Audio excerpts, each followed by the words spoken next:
NASCAR kicking off its season this past Sunday with the Daytona 500. The race director, a 2013 Ithaca College graduate who broke some serious barriers at the race, some important firsts for the sport and the country. Joining us now is Justin Hamilton. Justin, thanks so much for joining us. Really appreciate it. Well, thank you guys for having me on. It's been a really great week for NASCAR and for the sport as a whole. I'm happy to be on here talking about it. So what did it feel like when the race, the Daytona 500, for people who don't know, the Super Bowl of NASCAR, you're the race director, I'm sure you're prepared, but when it's go time, what's it like? Well, you know, it's certainly the Super Bowl of our sport, if you will, but I remember as a kid, I was more excited about the Daytona 500 coming up than the Super Bowl itself. So it's the monumental nature of that event, what it means to the fans, what it means to the drivers and the champions of that race is obviously huge.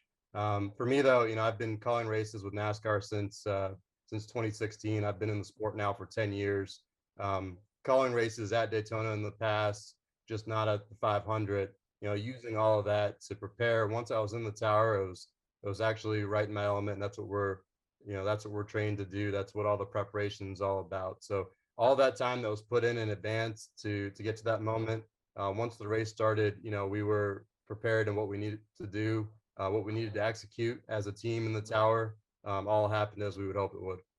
I know you're pretty humble about this, but you did make history on Sunday. Youngest ever race director of the Great American Race, first black person to ever hold the title for NASCAR's premier event, the Daytona 500. How significant is that last accomplishment to you, the sport, and the country, really?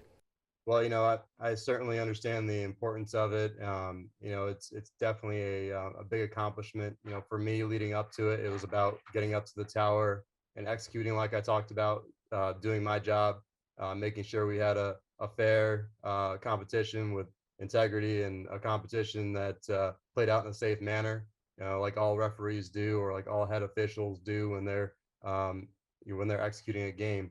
I know there's more to it than that in terms of the significance from a diversity standpoint.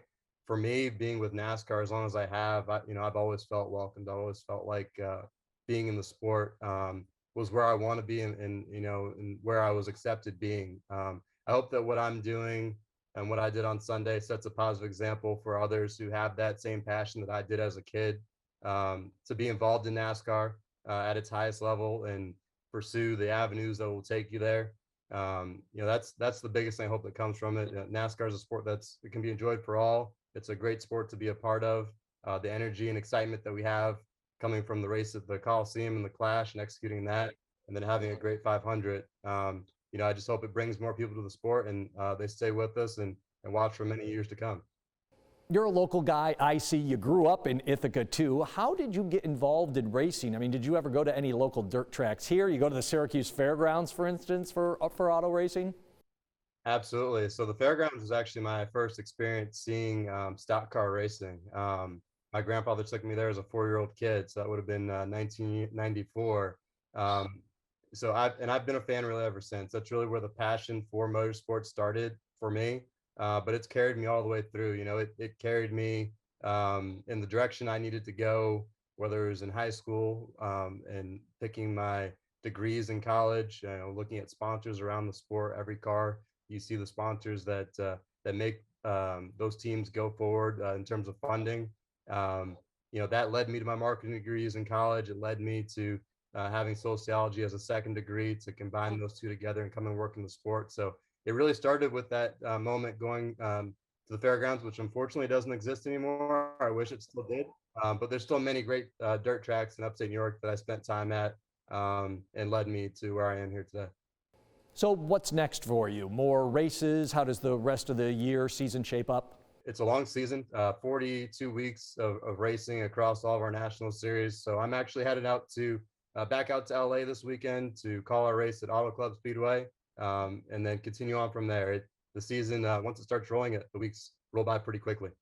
Justin Hamilton, NASCAR race director, Ithaca native, thanks so much for joining us. We're going to catch up with you again soon. Thank you for having me. Looking forward to getting up there to Watkins Glen in August later this year.